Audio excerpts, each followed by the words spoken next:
Hi, my name is Winsley, and welcome to my deep dive video discussing reinforcement range in Age of Wonders 4. I think a good place to start here would be discussing what is reinforcement range. Right now you can see I'm about to start a battle with this Marauder stack, and there's a little red dashed line, 3 hexes all around it. I think if I go to the left here, you can kind of see it right on this side, and it extends down to this hex, and then across right from there to I think, yeah, right around here. And that is basically saying that if I have units in the area, I can use them to join the fight. And if the enemy has units in the area, they can use them to join them into fight. Up to 3 armies from each side can participate.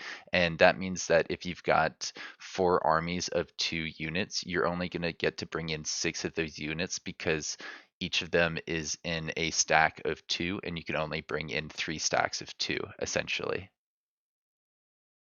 Understanding how this works will not only help you play better against the AI in single player, but also help you play better against humans in multiplayer. Reinforcement range is a new mechanic to Age of Wonders games, and so far I really like how it simplifies unit movement on the strategic layer. Right now I'm really excited to try it in multiplayer, and in case you aren't aware, I do host and stream Age of Wonders multiplayers here on Saturdays around 9 a.m. Pacific time, so I hope to see you there. Keeping a single scout in an army allows you to make the most out of your slower units' movement because scouts have more movement points. If we look at this guy right here, he's got 25 out of his 40 movement points. He's used 15 to move over to this fight, and this guy has used it looks like 18 movement points out of his 13 movement points, taking him down to 14. And that means this guy can get all the way over to here after moving to this tile. And this guy, he can get a lot further. And that means I can actually, it looks like 2 hexes further. It looks like I can afford to go 1 hex this way and have him join up with the rest of them back here at the end of the turn. So that's what I'm going to do. I'm going to tell him to engage the fight like this. And then we have enough movement to get all of these units back over to here to heal.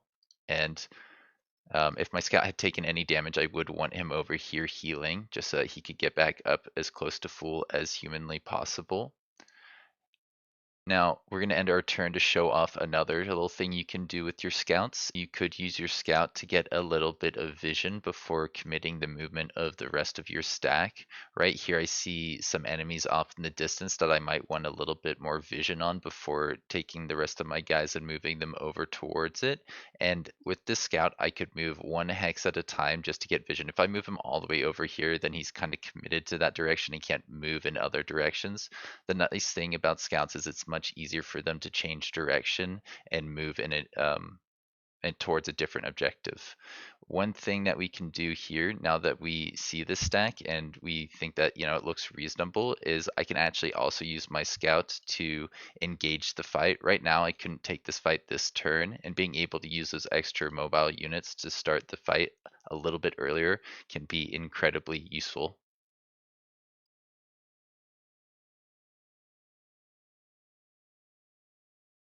Once you have more than 12 units traveling together, you only need to engage fights with either a single mobile unit, like I have here with this scout over here. I could take him and start the fight with him, or you would want to start the fight with a mobile stack of 6 units, like this stack right here is pretty mobile, but I'd want to trade out these guys for somebody who has more movement. I'd probably want either more scouts or things like scouts, maybe cavalry to keep up with the other guys. And that way that stack can get close to the fight to engage the fight. For example, these guys could engage the fight from all the way over here, but you would need 1 unit at least close to the action in order to pull them in. And if you had 18 units in across 3 different stacks, you'd need 1 stack of 6 units up here.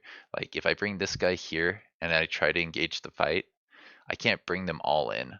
That guy's outside of the fight.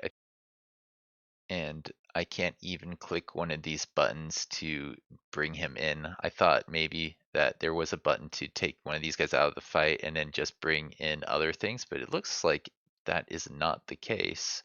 Um, so if I wanted this guy in the fight, he would need to be in this stack, and then he can't get drawn in. They just need to be all standing together in order to get pulled in to the fight.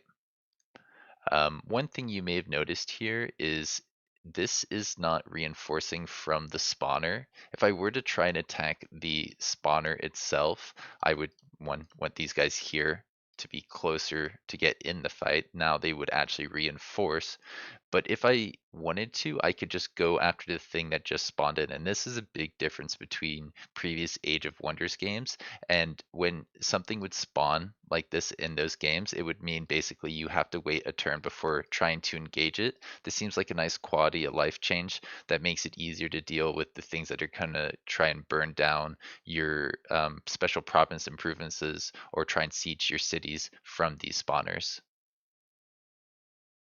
All right, we just jumped to a later save here to illustrate basically what happens with reinforcement range around cities, but I did notice actually this is a pretty good example of a nice mobile stack that you can use for engaging the enemy. If I wanted to attack this guy right here, I could take this stack either here, and that's within 3 hexes, or like here, that uses movement better because rivers are expensive. That's 12 movement, that's 8. So if I wanted to go down here, it would path me that way. Probably would want to attack from this hex right here, or reinforce from that hex right here and attack with this guy like this. And what you may be noticing right now is it's not actually pulling in this guy down here. If I try to attack that guy like that, what's going to end up happening is it's going to say basically that I can't because this is within siege distance. This whole mechanic is designed so that when I attack somebody who's outside of the city, it doesn't accidentally pull in the guys inside the city that are intended to be defenders. But I think that that's very abusable, specifically against AI. I think when you're playing against human players, they're never going to put units inside this one um, ring around the city because that's a dangerous place to be. If you're in the center or one hex around it, you're in the siege space where you don't get engaged by enemies as easily. They have to go through the siege process in order to attack you. But if you're outside of it, you don't get reinforced by units that are inside of the city, essentially. So let's just show that off. Like right here, I can say, I'm going to kill just you and make the rest of this fight, the rest of my future fights a lot easier. Or I can say, oh, I'd like to siege you, and I can't fight you like that.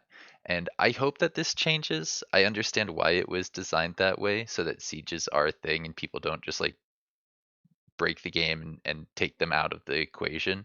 Um, but I don't know. I think that it led to some frustrations on stream with some content creators getting attacked by like NPC marauders in a way that they thought they were going to be reinforcing with 2 armies, but only one of them got pulled in. And one fix would be allow players to toggle. I would like this unit to join the fight if like they can, but I don't think the AI can do that, and I don't think human players can do that. I think if you're going to make that option available, it should be for both humans and players.